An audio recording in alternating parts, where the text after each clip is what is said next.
Chhava cinema प्रदर्शित झाल्यापासून औरंगजेबाची देशभरात पुन्हा एकदा चर्चा सुरू झाली आहे. औरंगजेब आणि त्याच्या कबरीवरून महाराष्ट्रातही वातावरण तापलं आहे.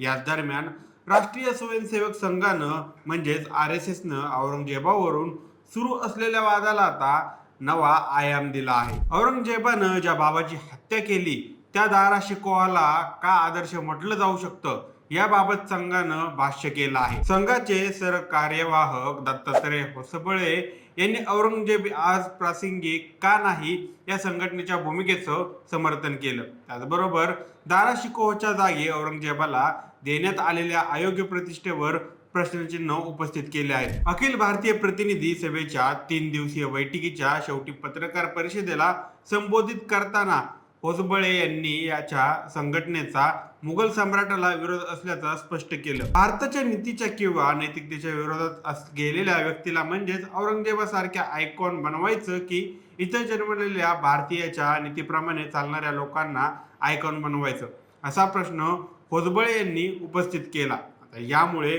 पुन्हा वाद पेटत असल्याचं समोर आलं आहे. RSSची या संबंधित भूमिका काय आहे, सगळं काही समजून घेऊया आजच्या या व्हिडिओमध्ये. नमस्कार, मी सनी आणि तुम्ही पाहताय दैनिक राज्य लोकतंत्र. सुरुवातीला पाहूया दत्तात्रय होसबळे नेमकं काय म्हणाले आहेत. दारा शिकोहाला कधीच आयकॉन बनवलं गेलं नाही. जे लोक गंगा जमुना संस्कृतीबद्दल बोलतात ते कधीच दारा शिकोहाला प्रोत्साहन देण्याचा प्रयत्न करत नाहीत. सम्राट शहाजहानचा उत्तराधिकारी दारा शिकोह हा उदारमतीवाला मानला जातो, तर त्याचा भाऊ औरंगजेब याचा लष्करी रणनीतीकडे अधिक कल होता असं म्हणलं जातं. दारा शिकोहने उपनिषदांचे फारसी भाषेत भाषांतर केलं होतं असंही बोललं जातं.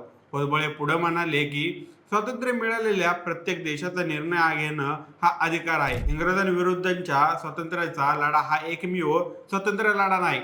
इंग्रज येण्यापूर्वी परकीय आक्रमणांना विरोध करणारे लोकही स्वातंत्र्य चळवळीत होते.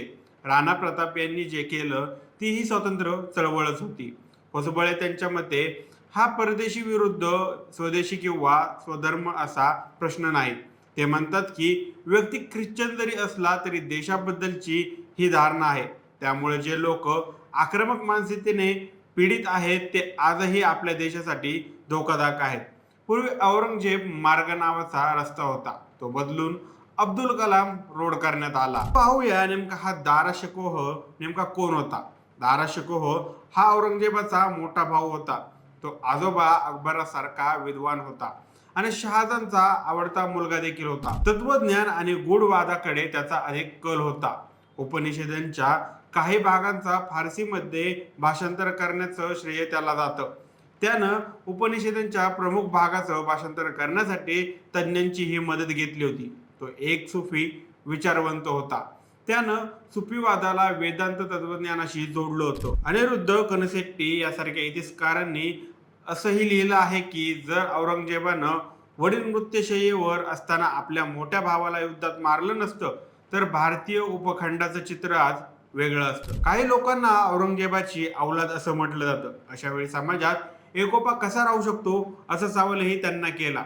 यावर होसबळे म्हणाले की अशा भावनांच्या वर येऊन समरस सामंजस्यपूर्व समाजाची स्थापना करावी लागेल. रवींद्रनाथ टागोर, बंकिमचंद्र चटर्जी आणि महात्मा गांधीजींच्या रामराज्यात मांडलेल्या आमच्या सांस्कृतिक वारशातून आणि आमच्या तत्वज्ञानापासून आम्ही प्रेरणा घेतो. ते पुढे म्हणाले, जर कोणी आक्रमकांकडून प्रेरणा घेण्याचा प्रयत्न करत असेल आणि जर कोणाला विकृत कथा मांडायची असेल तर आपल्याला त्यांच्या मनातून उपनिवेशन किंवा वसाहतवाद संपवण्याची गरज आहे. तर भाजपाच्या 11 वर्षाच्या राजवटीत सरकारच्या कामगिरीकडे RSS कसं पाहतंय ते देखील पाहू आणि या सरकारनं आता कोणत्या क्षेत्रांवर लक्ष केंद्रित केलं पाहिजे या प्रश्नाला उत्तर देताना दत्तात्रय होसबळे म्हणाले की RSS आणि देश वेगळे नाहीत.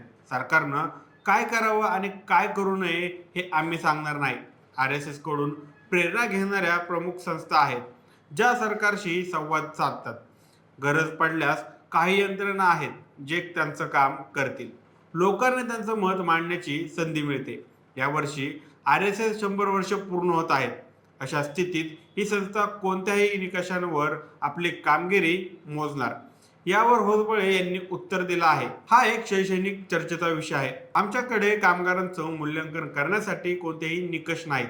राम मंदिर उभारणं हे RSSचं यश नुसतं ते जनतेचं कर्तृत्व आहे. त्यामुळे भारतीय ओळख पुन्हा प्रस्थापित करण्यात मदत झाली.